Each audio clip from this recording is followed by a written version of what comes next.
Hey, welcome to Pause on Purpose. Thanks again for joining me.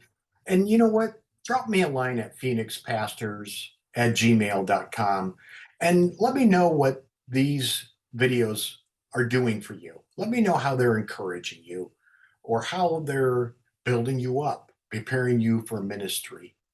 We're in this whole series right behind me on unity in the community, and we're talking about walking in unity in Ephesians 4. And today's Pause on Purpose leads us to our next level of maturity, which is found in verse 15.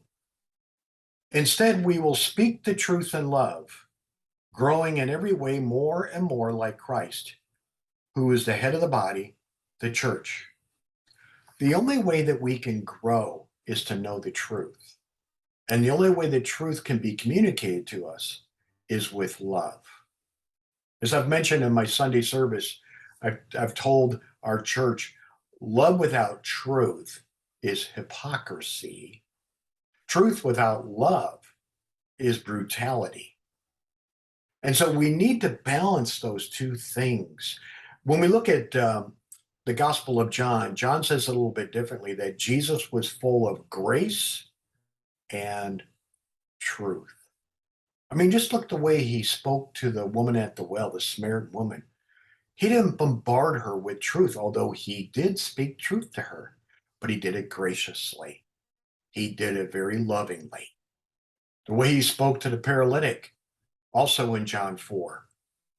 The way he spoke to the blind man in John chapter 9. The way he spoke truth with love to the disciples in John 13, 14, 15, and 16.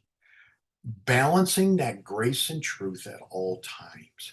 In fact, when I need a refresher course in this, I often turn to John 13 through 16. Powerful passage where Jesus is facing death, and yet he takes the time to speak truthfully and graciously to the disciples. Well, how do we do this?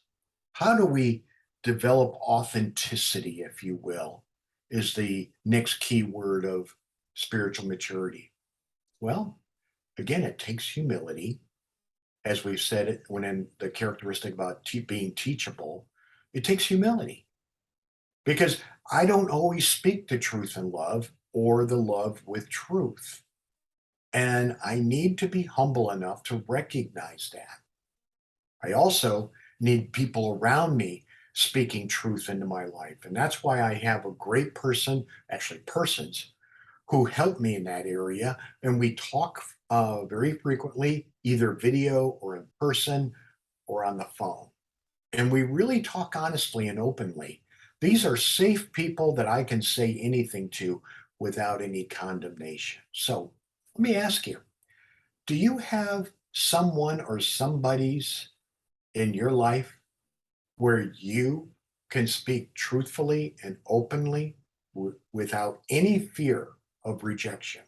In fact, they won't reject you, they'll build you up. They'll speak the truth, but they'll do it in a loving way. You think about that.